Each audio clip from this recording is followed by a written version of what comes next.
दोस्तों, एक ऐसा फैसला जो ऊपर से छोटा लगता है लेकिन उसके पीछे छुपा असर पूरे इलाके की तस्वीर बदल चुका। दरअसल कहानी शुरू होती है नेपाल से, जहां अचानक एक नया नियम लागू किया गया।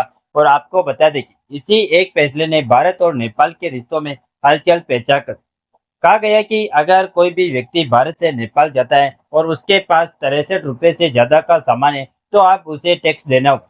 और यही नहीं, सुनने में यह फैसला छोटा लगता, लेकिन असली खेल यही से शुरू और धीरे धीरे इसका असर दिखने भी लगा। माहौल अभी पूरी तरह शांत भी नहीं हुआ था कि भारत ने ऐसा कदम उठा लिया जिसने पूरी कहानी पलट दी।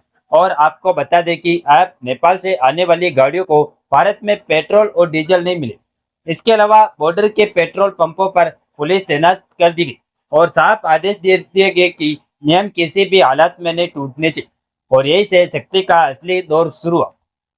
अब जरा उस तस्वीर को समझे जो धीरे धीरे सामने आई, क्योंकि नेपाल के लोग बड़ी संख्या में भारत आते थे और सिर्फ घूमने या खरीदारी के लिए नहीं, बल्कि तेल भरवाने के लिए भी आते थे। और वजह थी कीमतों का फर्क, क्योंकि आपको बता दें कि नेपाल में पेट्रोल डीजल महंगा है जबकि भारत में सस्ता। और यही फर्क एक मौके में बदल गया और फिर धीरे धीरे एक पूरा नेटवर्क तैयार हो गया, जहाँ लोग भारत आते, टैंक फुल करवाते और फिर वही तेल नेपाल में ऊंचे दाम पर बेचने थे। और यही नहीं, शुरुआत में यह सब कुछ लोगों तक सीमित था, लेकिन धीरे धीरे यह एक लहर बन गई और इसी लहर ने बॉर्डर के पेट्रोल पंपों पर जबरदस्त दबाव डाल दिया।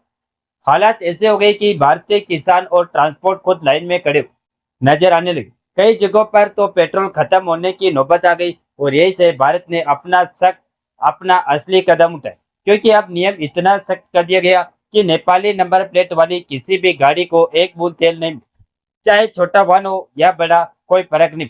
इसके अलावा जो लोग कैन या कंटेनर में तेल ले जाते थे उनके लिए भी रास्ता पूरी तरह बंद कर दिया। और यही नहीं, हर रास्ता, हर चाल, सब पर ताला लग चुका।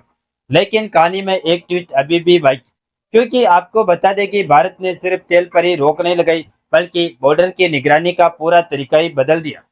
अब हर मूवमेंट पर नजर रखी जा रही है और इसके अलावा कैमरे लगाए गए, हर आने जाने वाले की तस्वीर ली जा रही है और हर वाहन का ट्रैक किया जाए। यानी अगर कोई बार बार नियम तोड़ने की कोशिश करेगा तो सिस्टम उसे पहचान लेगा। फिलहाल नेपाल ने कहा कि उन्हें नुकसान हो रहा है, इसीलिए उन्होंने टैक्स लगा। लेकिन इसके जवाब में भारत ने दिखा दिया कि अगर नुकसान यह होगा तो जवाब भी यही से आएगा और ऐसा आएगा कि हर कोई महसूस करे। और अब माहौल पहले जैसा नहीं रहा, हर कदम सोच समझ कर उठाया जा रहा है और हर फैसला एक संकेत दे रहा है कि खेल अब सीधा नहीं रहा। और यही नहीं, हर चाल के पीछे एक नई चाल छुपी हुई है। ऐसे में सबसे बड़ा सवाल अब यही है कि क्या यह सिर्फ शुरुआत है या आने वाले दिनों में कुछ और बड़ा होने वाला है? क्योंकि अब यह खबर सिर्फ तेल या टैक्स तक सीमित नहीं रही, बल्कि असली खेल अब गहराई में उतर चुका है, जहाँ फैसले दिखते कुछ और हैं और असर कहीं ज्यादा बड़ा होता है। और आपको बता दें कि यह एक तरह का टेस्ट भी हो सकता है, क्योंकि भारत ने सीधे बड़े स्तर पर जवाब देने के बजाय पहले बॉर्डर पर दबाव ने। इसके अलावा मैसेज साफ है कि संकेत दे दिया गया, लेकिन दरवाजा अभी पूरी तरह बंद नहीं किया गया। अगर नेपाल अपने फैसले में बदलाव करता है तो हालात जल्दी सामान्य हो सकते, लेकिन दोस्तों अगर नहीं करता तो यही छोटा कदम आगे चलकर बड़े आर्थिक दबाव में बदल सकता है। फिलहाल हालिया रिपोर्ट बता रही है कि नेपाल के पीएम जल्दी भारत की विजिट पर आ सकते हैं। यानी कि यह एक तरीके का संकेत है कि नेपाल भारत से रिश्ते सुधारना चाहता है। एक दिलचस्प स्थिति यह बताती है कि क्योंकि नेपाल की अर्थव्यवस्था काफी हद तक भारत पर निर्भर है, चाहे रोजमर्रा का सामान हो, फ्यूल हो या ट्रेड के रास्ते हो। और अगर बॉर्डर पर शक्ति ऐसे ही बढ़ती रही तो नेपाल के अंदर ही असंतोष बढ़ सकता है, जिससे व्यापार और आम लोग सरकार पर दबाव डाल सकते हैं। लेकिन दूसरी तरफ नेपाल भी चुप बैठने वाला नहीं दिखता और वह नए विकल्प तलाश सकता है, जिसमें दूसरे देशों से व्यापार बढ़ाना या नए रास्ते खोलना भी शामिल हो सकता है। लेकिन दोस्तों, हाल ही में आई इस नई रिपोर्ट को देखिए, जिसमें बताया जा रहा है कि नेपाल की जो नई सरकार है वह चीन के साथ पहले किए गए इंफ्रास्ट्रक्चर समझौते दोबारा से जांच करवाने वाली है, जो यह दिखाता है कि नेपाल का ट्रस्ट चीन पर नहीं है। यानी इससे एक बात साफ हो जाती है कि नेपाल भारत से दूरियां नहीं बनाना चाहता, क्योंकि दोस्तों देखा जाए तो भारत के बिना नेपाल के लिए हर विकल्प महंगा और मुश्किल हो जाता है। और अब सबसे दिलचस्प बात यह है कि कैमरा ट्रैकिंग और सख्त निगरानी करने का भारत ने जो कदम उठाए यह सिर्फ आज की समस्या के लिए नहीं लगती है, बल्कि ये एक लंबी रणनीति का हिस्सा हो सकती है। भविष्य में यही सिस्टम सिर्फ तेल नहीं बल्कि हर तरह के क्रॉस बॉर्डर व्यापार को कंट्रोल कर सकते हैं। और इसके अलावा इसका मतलब साफ है कि भारत धीरे धीरे अपने बॉर्डर को एक स्मार्ट कंट्रोल जोन में बदल रहा है। और यही से एक बड़ा बदलाव शुरू हो जाता है, जहाँ आने वाले समय में छोटे लेवल की तस्करी या अनौपचारिक व्यापार लगभग खत्म हो जाएगी और एक तरफ अवैध कमाई रुकेगी तो दूसरी तरफ बॉर्डर पर रहने वाले लोगों की जिंदगी भी बदल जाएगी। अब अगर थोड़ा आगे की सोचे तो यह मामला सिर्फ भारत और नेपाल तक सीमित नहीं रहेगा। अगर भारत इस तरह के कदमों से अपने नुकसान को रोकने में सफल रहता है तो यही मॉडल दूसरी सीमाओं पर भी लागू हो सकता है। और सबसे बड़ा ट्विस्ट यही छुपा है कि यह टकराव जितना दिख रहा है उतना सीधा है नहीं, और हो सकता है पर्दे के पीछे बातचीत भी चल रही हो।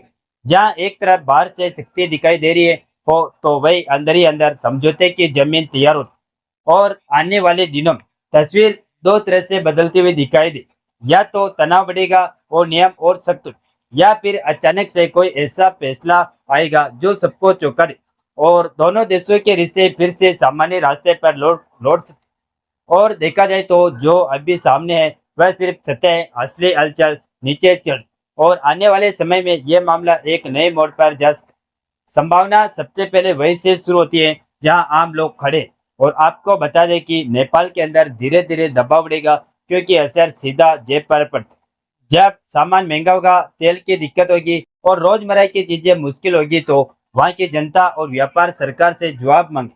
यही वो पॉइंट होने वाला है जहाँ नेपाल को अपने फैसले पर दोबारा सोचने के लिए मजबूर होना पड़ेगा। और अचानक से कोई नरमी दिखे, नियमों में ढील दी जाए, ऐसा होना बिल्कुल मुमकिन है। लेकिन दूसरा पहलू भी उतना ही दिलचस्प है क्योंकि भारत ने जो शक्ति शुरू की वो शायद यही रुकने वाली नहीं। और अभी सिर्फ तेल रोका गया, लेकिन आगे छोटे व्यापार, ट्रांसपोर्ट मूवमेंट और यहाँ तक कि कुछ एंट्री पॉइंट्स पर भी कंट्रोल बढ़ सकता है। यानी सीमा धीरे धीरे फ्री मूवमेंट से कंट्रोल लोड मूवमेंट में बदलने लगी और यही एक बड़ा बदलाव जिसके माध्यम से भारत शायद इस मौके को एक लंबे गेम में बदल दे, जहां बॉर्डर सिर्फ एक लाइन नहीं रहेगा बल्कि पूरी तरह डिजिटल निगरानी वाला जोन बन जाए और हर गतिविधि रिकॉर्ड होगी, साथ ही हर पैटर्न समझा जाए और आने वाले समय में किसी भी तरह की अवैध गतिविधि लगभग नामुमकिन हो जाए। लेकिन हमने बताया कि अब तीसरी और सबसे चौंकाने वाली दिशा यही है कि नेपाल अपने विकल्प बढ़ाने की कोशिश करेगा और दूसरे देशों के साथ नजदीकी बढ़ाने की कोशिश, साथ ही नए व्यापारिक रास्ते खोजेगा। लेकिन यहाँ असली चुनौती सामने आएगी, भूगोल। क्योंकि देखा जाए तो भारत से नेपाल को जितने रास्ते विकल्प मिल जाते हैं इतने सस्ते विकल्प किसी और देश से मिल ही नहीं सकते। यहाँ तक कि आपको शायद मालूम होगा, लेकिन बड़ी मात्रा में डीजल और पेट्रोल के तेल टैंकर लोड होकर भारत से ही नेपाल में क्योंकि आपको जानकर हैरानी होगी कि नेपाल के पास एक भी तेल रिफाइनरी है ही नहीं।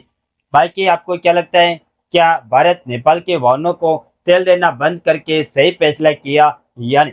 आप अपनी राय कमेंट में जरूर बताएं और इस वीडियो को एक लाइक करके अपने मित्रों तक शेयर जरूर करें ताकि उन्हें भी जानकारी मिल सके। इसी तरह और भी नॉलेजेबल वीडियो देखने के लिए हमारे चैनल KSR News 24 को सब्सक्राइब करके बेल आइकन को ऑल पर जरूर सेलेक्ट करें।